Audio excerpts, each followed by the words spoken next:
Cinema প্রেমীরা কেমন আছেন? আশা করি ভালো আছেন, আপনি ভালো আছেন। আমি এখন কথা বলবো একটা মুভি নিয়ে, আর এই মুভিটির নাম হচ্ছে জাত। আর এই মুভিতে অভিনয় করেছেন সানি দেওল, এর পাশাপাশি ছিলেন রণদীপ হুডা ও ইয়োগী বাবু। ইয়োগী বাবু না, জাগপতি বাবু, ওকে, জাগপতি বাবু, ওকে। তো জাগপতি বাবু এখানে অল্প সময় স্ক্রিনে ছিলেন। তো যদি আমি এই মুভিটা ইয়ার কথা বলি, মুভিটা নির্মাণ করা হয়েছে তেলুগু ইন্ডাস্ট্রি থেকে। আর এই মুভির প্রোডাকশন হাউস বা যারাদের অর্থ নির্মাণ করা হয়েছে তারা আছেন মেট্রি মুভি মেকার্স, যারা আর কি পুষ্পা মুভিতে অর্থ প্রদান করেছেন নির্মাণের জন্য। এর পাশাপাশি বর্তমান সময়ে একই সাথে আলাদা আরেকটা ইন্ডাস্ট্রি তামিল ইন্ডাস্ট্রিজে রয়েছে। ওই ইন্ডাস্ট্রিজে Good Bad Ugly Ajith Kumar superstar, Tamil superstar Ajith কুমারের যে মুভিটা নির্মাণ করা হয়েছে এবং রিলিজ দেওয়া হয়েছে বর্তমান সময়ে এসে, ঠিক তাদেরই অর্থায়নে, ওকে। একই সাথে একটা প্রোডাকশন হাউস দুইটা ইন্ডাস্ট্রিজে মুভি প্রডিউস করেছেন এবং দুইটা মুভি ঠিক একই সময় একই সাথে রিলিজ করেছেন। এদের কলিজা আছে ভাই, মানে ভাবতে হবে। হ্যাঁ, তো এই যে জাত মুভিটা যে নির্মাণ করা হয়েছে, এই জাত মুভিটা কি ভাই আবার আপনার কাছে দেখে মনে হইব যে বলিউড মুভি, ওকে, কিন্তু এই মুভিটা আসলে সাউথের। এটা আর কি 50-50 হয়ে গেছে। কোনো কোনো জায়গায় মনে হবে বলিউডের, কোনো কোনো জায়গায় মনে হবে সাউথের। এখানে হয়েছে কি দেখেন, বলিউড থেকে নেওয়া হয়েছে সুপারস্টার সানি দেওলকে, এর পাশাপাশি রণদীপ হুডা কিন্তু ভালো মানের একজন অভিনেতা, একদম ভার্সেটাইল অভিনেতা। যারা আর কি ওনাকে ভালোভাবে চিনবেন না করেন, দেখবেন আন্ডাররেটেড অভিনেতা। কী কারণে কিন্তু ভালো মানের অ্যাক্টিং জানেন, ভালো অভিনেতা, কিন্তু খুব ভালো যে পরিমাণে ওনার প্রশংসা হওয়া দরকার, আলাপ আলোচনা কথাবার্তা হওয়া প্রয়োজন, ওনাকে নিয়ে ঠিক ততটা হয় না, যার কারণে উনি আন্ডার টেস্টেড আর কি অভিনেতা, ওকে। যাই হোক, তো এখানে এনাদেরকে নেওয়া হয়েছে। সানি দেওল হচ্ছে সুপারস্টার হিরো আর রণদীপ হুডা হচ্ছে ভিলেন, ওকে। তো এই মুভিটার যদি আমি সিনেমাটোগ্রাফি আর কালার গ্রেডিং সহ ভিএফএক্স সিজিআই এর কথা বলি, দুর্দান্ত ছিল, একদম দুর্দান্ত ছিল। আর এখানে মনে করেন যে মিউজিকগুলো ছিল লাউড। আমি যদি ব্যাকগ্রাউন্ড মিউজিকের কথা বলি, সেটাগুলো ছিল লাউড, একটা ফুল টাটা মানে খুব শব্দ করে বাজছিল, লাউড একদম স্পিকার, ওকে। আর এখানে সাউন্ড এফেক্টগুলো ব্যবহার করা হয়েছে, যেমন ঠাপ্পর, ঘুষি, কিল, এগুলো খুব সুন্দরভাবে ইউজ করা হয়েছে। এই সিনেমার যদি গানের কথা বলি, গান ছিল আমার কাছে ইফেক্টফুল গান, আমার কাছে মনে হয় গান একটাই ছিল, ওকে। সেটা হচ্ছে দিল তুস্কো তো দিগ পেহলে সরিব, মানে ওই যে উর্বশী রুটেলার যে গানটা রয়েছে, গানটা সত্যিকার অর্থে সিনেমার যে পর্যায়ে আসে, সত্যিকার অর্থে গানটা ভালো লাগে, ওকে। গানটা এমনিতেও মনে করি উর্বশী রুটেলা একদম মনে করেন যে হটিনটি গ্লামার্স গার্ল, ওকে। দেখতেও সুন্দর লাগে, ফিটনেস বডি ফিগার আমটা মেটা সেটা কাটাতে লেগেছে। তার গানের মধ্যে যেভাবে ড্যান্স ম্যান্স আর কি, গানের যে লিরিক্স সুর সহ এক্সট্রা যে জায়গায় লোকেশনে শুট করা হয়েছে, আর কস্টিউম ডিজাইনের যেভাবে কস্টিউম করানো হয়েছে, এখানে একটা জিনিস আমি বুঝলাম না। আরে ভাই, নুপুর পরে পায়ের নিচে, পায়ের মানে পাত একদম সবার শেষ অংশে, কিন্তু এই নুপুর পর কী জানি একটা পড়ছিল উপরে একটা, এই পায়ের হাঁটুর নিচে আর এক পায়ের হাঁটুর উপরে। এই জিনিসটা আমার মাথায় ঢুকে নাই। হ্যাঁ, তো যদিও নুপুর পরা এটা হচ্ছে দুই পায়ে এক সমান এক জায়গায় করা, এখানে বলবে স্টাইলিশ করার জন্য মনে হয় এই জিনিসটা করা হয়েছে, যে এক পায়ে হাঁটুর নিচে আর এক পায়ে হাঁটুর উপরে। আর এটা নুপুর ছিল, এটা তো নুপুর না, এটা মনে করেন হাতের মধ্যে যে ব্যাস করে না, ব্যাস ম্যাচ বাড়ছে, এগুলো কী জানি বলে, ওগুলো দেখে মনে হচ্ছিল। তো ভালোই লাগছে গানটা, ওকে।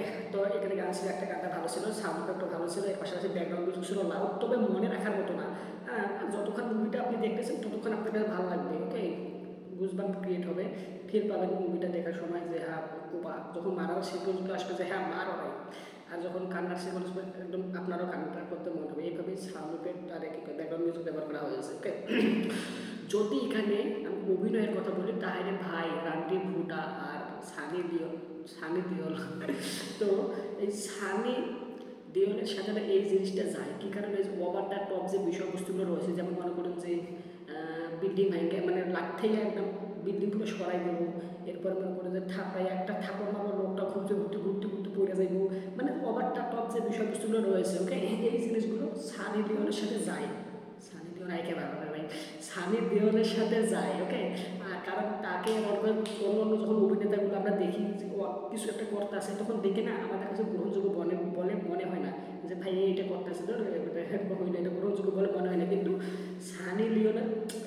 সানি দেওলের ক্ষেত্রে বিষয়টা আলাদা। কী কারণে, সে যখন ওইসব কর্মকাণ্ড করে থাকে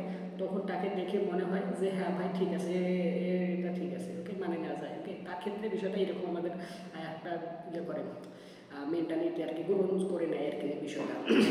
ওকে, আর এখানে একটা বিষয় কি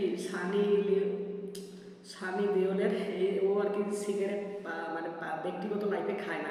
আর এখানে যখন সিগারেটটা যখন খাচ্ছিল, ওকে, বেশ কিছু সিকোয়েন্সে দেখতে পারতেছি, দেখে ওয়ার্ড লাগতেছে মানে কীরকম, মানে যারা আর কি যেগুলো বিড়ি হাতে লয় তাদের হাতে যখন বিড়ি ধরে দেবেন, ওকে, বা তারা যদি বিড়ির টান দেয়, ঠিক যেরকম এক্সপ্রেশন আপনি দেখতে পাবেন, ঠিক এখানে সানি দেওলের ক্ষেত্রে ওই জিনিসটা সেম আর কি দেখা গেছে। ওকে, আর রণদীপ হুডা ভাই কি বলবো, এটা অভিনেতা না অন্য কিছু ভাই, যে যখন স্ক্রিনে আসে ততক্ষণই মনে করেন স্ক্রিন পুরো মানে কাঁপায় রাখে। ওকে, আর কমেডি সিকোয়েন্স আছে এখানে, এক ব্যক্তি ছিল এনিমেট সিনেমায়, ওকে, যে বলে যে আমি মেয়ে ইহাবে পাকবাকুম ইহাবে ऐसे खेलेरा बस ना नहीं आया हूँ मैं इधर।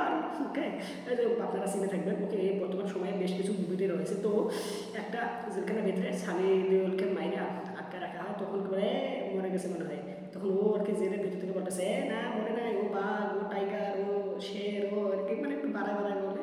এই জিনিসটা আমার কাছে এখানে গ্রহণযোগ্য বলে মনে হয় নাই। আর এখানে ওই ব্যক্তি বলে যে মানে এরকম সে জেলে ছিল, তো জেলে ভাই কোথায় ছিল জানেন?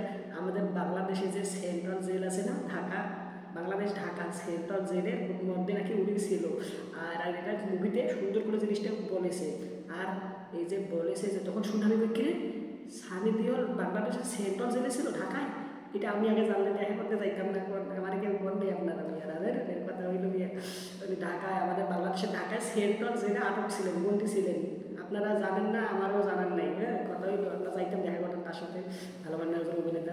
তো যাই হোক, ওভারঅল এখানে যে অ্যাকশনের কোরিওগ্রাফার করা হয়েছে, এখানে যে বললাম ওভার দ্য টপ, মনে করেন মানুষজন মারতেছে, একটু ছিঁড়ে মিড়ে হালাইতেছে, হ্যাঁ, যদিও ওভার দ্য টপ অন্য কোনো হিরো করলে জিনিসটা ওভার লাগতো, কিন্তু সানি দেওলের ক্ষেত্রে বিষয়টা আলাদা। ওকে, তাকে যখন আপনি এইসব কর্মকাণ্ড করতে থেকে দেখে গ্রহণযোগ্য মনে হয় যে না ঠিক আছে, এর ব্যক্তিকে দিয়ে এইসব কাজ করা সম্ভব। ওকে, শরীরে দম আছে। হ্যাঁ, একটা ডায়লগের কথা বলে গেছি, কয় যে সবাই এই ডায়লগটা দেয় পুরা অন্যরকম লাগে, কয় কয় পুরা 2.5 किलो का हाथ पूरा नॉर्थ देख चुका है, आप साउथ देखेगा ভাই, পুরো অস্থির, মানে পুরো অন্য লেভেল। মনে হয় এখানে মুভিটা আপনি কী বললাম, কখনো কখনো মনে হবে যে বলিউডের, কখনো কখনো মনে হবে সাউথের। ওকে, নর্থ অ্যান্ড সাউথ মিডিয়াম মুভিটা বানাইছে।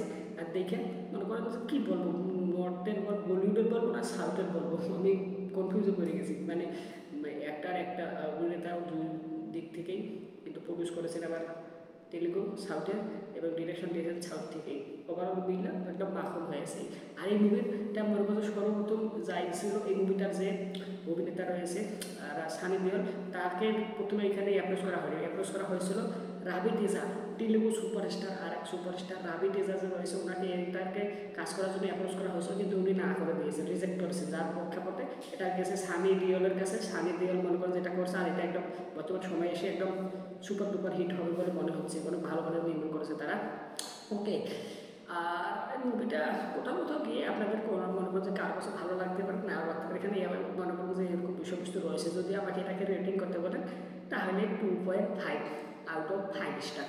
ওকে, তো আপনারা যারা দেখছেন তাদের কাছে কেমন লাগছে অবশ্যই কমেন্ট করে জানেন। ভিডিও লাইক দিয়ে চ্যানেলটা সাবস্ক্রাইব করা না থাকলে সাবস্ক্রাইব করুন। সম্পূর্ণ ভিডিও দেখার জন্য আপনাদেরকে জানাচ্ছি অসংখ্য ধন্যবাদ।